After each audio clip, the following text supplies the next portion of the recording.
First, let me say this. I was not expecting this film to unfold like it did. I had no idea this was based on a true story. I had never heard of this wacky story. In fact, this is the guy, by the way, this story is based on. But this story, Roofman, it starts by asking, how does a nice guy become a criminal? This film asks this question not through explosions or chase scenes, but through the slow unraveling of a man who used his best gift for the worst reasons. I'm Stacey Brewer, and this is Reel Blu. So Derek Cianfrance, who gave us Blue Valentine and The Place Beyond the Pines, he directs Roofman with the same steady human gaze. No gimmicks, just flawed people trying to survive their own personal choices. So the film stars Channing Tatum as Jeffrey Manchester, a former Army reservist, divorced father, and eventually the man the news calls Roofman. Alongside him is Kirsten Dunst. She brings heart and quiet complexity as Lee, a single mom and Toys R Us employee. You have Ben Mendelsohn, who appears as a pastor wrestling with faith and forgiveness. You have Uzo Aduba, who plays the pastor's wife. And Peter Dinklage, he adds dry tension as the store manager. Now, Sia France, he paints the late 90s and early 2000s in muted tones. You have blockbuster signs, payphones, the faded hum of strip mall America we don't necessarily see much anymore. It's nostalgic, but also kind of claustrophobic at times. Like the world itself is closing in on Jeffrey, one fluorescent aisle at a time with M&Ms on the side. Now, the music leans minimalist for the most part. You have piano strings and an eerie calm that literally turns ordinary spaces into pressure cookers. And then there's somewhat of a haunting music choice near the end. You have "Oh Come All Ye Faithful" playing while a robbery unfolds. It's strange and almost sacred irony. Now, Jeffrey says, how does a nice guy like me become a criminal?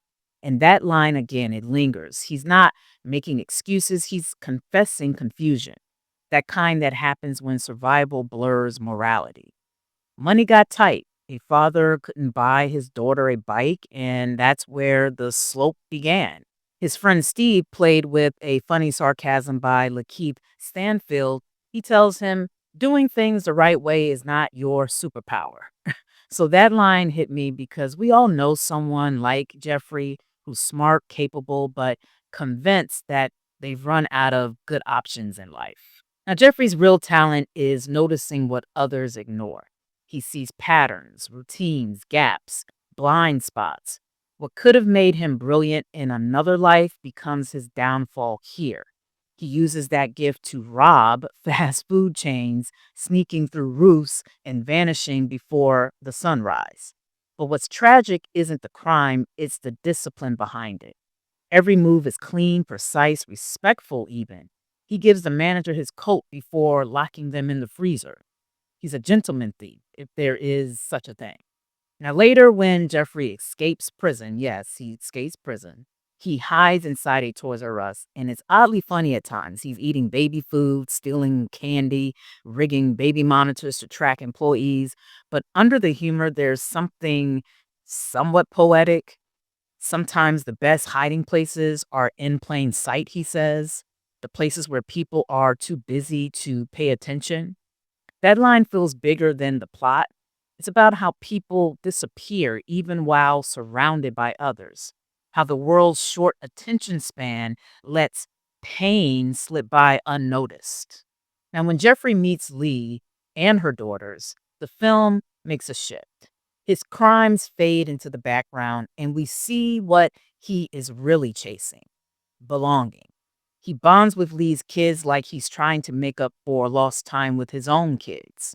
There's this simple human hunger in him to be seen as good by someone.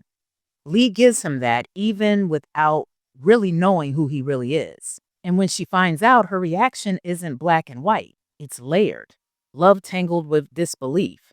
In fact, some women would have just walked away, but she called it an adventure. But there's no escaping the ripple effect, as Jeffrey later reflects. We all wish we could have gone back in time without the mistakes. He finally understands his family didn't need the things he stole for them. They just needed him. That's the quiet heartbreak of Roofman. It's not about a man running from police. It's about a man running from shame, trying to rewrite his story even as it closes in. And watching him hide in the store that today doesn't even exist, like Toys R Us with a blockbuster cameo in the background, it all feels like a time capsule, a reminder of how much can vanish so quickly. The world, our choices, even our second chances. Jeffrey also talks about what's basically the butterfly effect, the idea that one small movement can alter everything. So be careful what you touch, he says. Even shifting one grain of sand can change your whole reality.